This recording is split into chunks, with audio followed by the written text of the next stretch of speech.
Hello students, आज हम लोग क्लास 12th के पॉलिटिकल साइंस के चैप्टर नंबर 3 जिसका नाम है अमेरिका का वर्चस्व।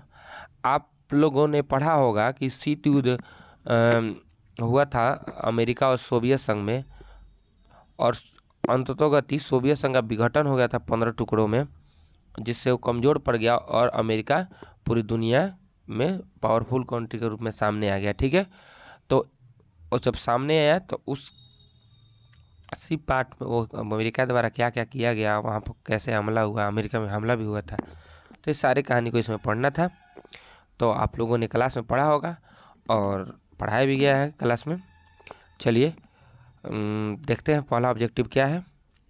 अमेरिका के वर्ल्ड ट्रेड सेंटर पर हमला कब हुआ था। देखिए, पहला ऑब्जेक्टिव आपका है अमेरिका के वर्ल्ड ट्रेड सेंटर पर हमला कब हुआ था। ठीक है, अमेरिका के वर्ल्ड ट्रेड सेंटर पर हमला कब हुआ था, तो ये आपका हो जाएगा 11 सितंबर 2001 को हुआ था।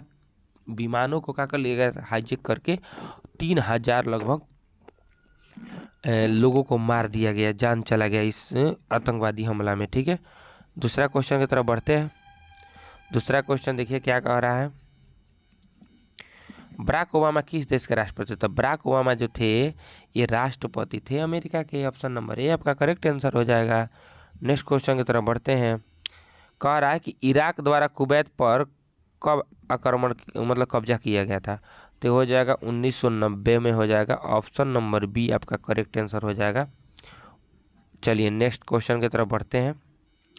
नेक्स्ट क्वेश्चन क्या कहता है, खाड़ी युद्ध कब प्रारंभ हुआ। खाड़ी युद्ध कब प्रारंभ हुआ। खाड़ी युद्ध कब प्रारंभ हुआ, तो इसका ऑप्शन नंबर ए हो जाएगा। खाड़ी युद्ध जो प्रारंभ हुआ था 17 जनवरी 1991 को हुआ था। 17 जनवरी 1991, option number A correct answer हो जाएगा। नेक्स्ट क्वेश्चन की तरफ बढ़ते हैं। खाड़ी युद्ध के समय इराक के राष्ट्रपति कौन थे, तो ये थे सदाम हुसैन। कौन थे, सदाम हुसैन थे। ऑप्शन नंबर ए आपका करेक्ट आंसर होगा। सदाम हुसैन जो थे खाड़ी युद्ध के समय वहाँ के राष्ट्रपति थे। नेक्स्ट क्वेश्चन की तरफ बढ़ते हैं। क्या कहता है नेक्स्ट क्वेश्चन, देखिए ऑपरेशन डेटर्ज स्टंप क्या था।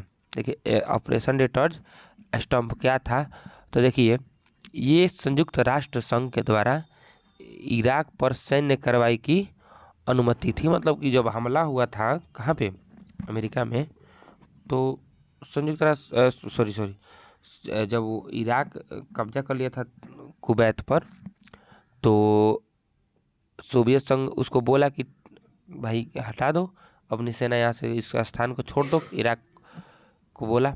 जब वो नहीं माना तब कार्रवाई किया गया था। ठीक है, ये ऑप्शन नंबर बी आपका करेक्ट आंसर हो जाएगा।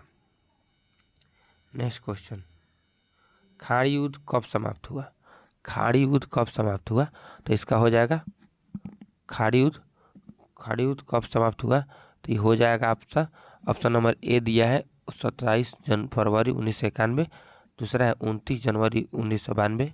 तीसरा है 28 मार्च 1992। और चौथा है 25 अप्रैल 1992। तो आपका करेक्ट आंसर हो जाएगा 27 फरवरी 1991 को। नेक्स्ट क्वेश्चन की तरफ बढ़ते हैं। Option number A correct answer है। पेटागम क्या है। पेटागम क्या है, तो पेटागम क्या है, पेटागम क्या कह रहा है, तो ये है अमेरिका रक्षा मंत्रालय है। आप लोग पढ़े होंगे कहानी, तो बताया गया उसमें। Option number A correct answer है।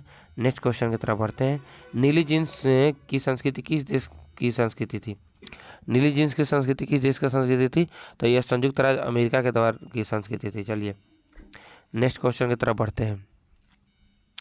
1991 में सोवियत संघ के विघटन के बाद अंतर्राष्ट्रीय पटल पर निम्नलिखित में से किस तरह की स्थिति उत्पन्न हुई थी। तो एक ध्रुवीय की शुरुआत हो गई थी और अमेरिका का वर्चस्व में वृद्धि हुआ था, शक्ति संतुलन का खतरा था। इनमें से सभी आपका होना चाहिए। ठीक है, ये हो जाएगा ऑप्शन नंबर डी हो जाएगा आपका करेक्ट आंसर हो जाएगा। चलिए नेक्स्ट क्वेश्चन की तरफ बढ़ते हैं। चलिए देखिए, संयुक्त सोवियत संघ के युवा नीली जींस प्रतीक मानते थे।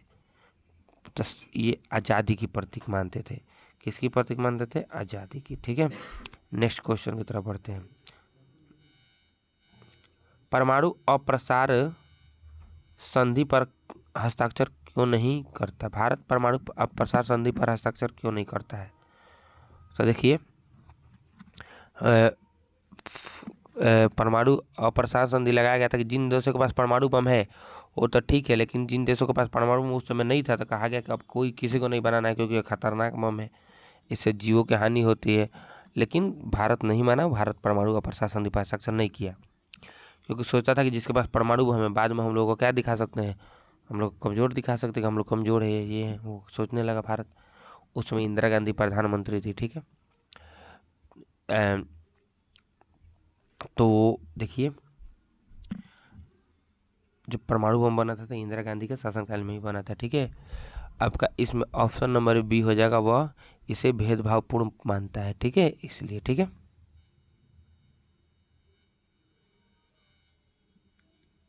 नेक्स्ट क्वेश्चन हो देखिए, किस देश ने नाटो में अमेरिकी नेतृत्व का विरोध किया था? किस देश ने नाटो में अमेरिका का नेतृत्व का विरोध किया था? तो हो जाएगा फ्रांस ने किया था। ऑप्शन नंबर बी हो जाएगा करेक्ट आंसर। नेक्स्ट क्वेश्चन की तरफ बढ़ते हैं।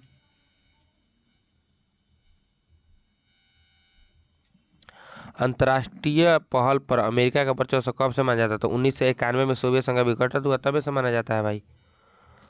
नेक्स्ट क्वेश्चन की तरफ बढ़ते हैं। इसका ऑप्शन नंबर सी सही है। आते हैं 14 नंबर पे। भारत को कब से परमाणु शक्ति संपन्न देश के श्रेणी में शामिल किया गया है? भारत को कब से परमाणु संपन्न देशों के श्रेणी में शामिल किया गया है? तो ऑप्शन नंबर बी हो जाएगा 2008 से शामिल किया गया है। नेक्स्ट क्वेश्चन की तरफ बढ़ते हैं। अमेरिका ने आंशिक परमाणु परीक्षण संधि पर कब हस्ताक्षर किया? तो ये हो जाएगा ऑप्शन नंबर ए 1964 में किया था। नेक्स्ट क्वेश्चन की तरफ बढ़ते हैं। विश्व का वह कौन सा राष्ट्र अपने बजट का एक बड़ा हिस्सा सुरक्षा अनुसंधान विकास की मदद में खर्च करता है? तो ये हो जाएगा अमेरिका, संयुक्त राज्य अमेरिका। नेक्स्ट क्वेश्चन की तरफ बढ़ते हैं। विश्व को इंटरनेट की सुविधा किस राज्य की देन है? तो यही हो जाएगा संयुक्त राज्य अमेरिका का ही देन है। आज नहीं रहता तो आज नेट हम लोग नहीं चला पाते। देखिए, भारत में परमाणु कार्यक्रमों का मुख्य उद्देश्य क्या बताया जाता है?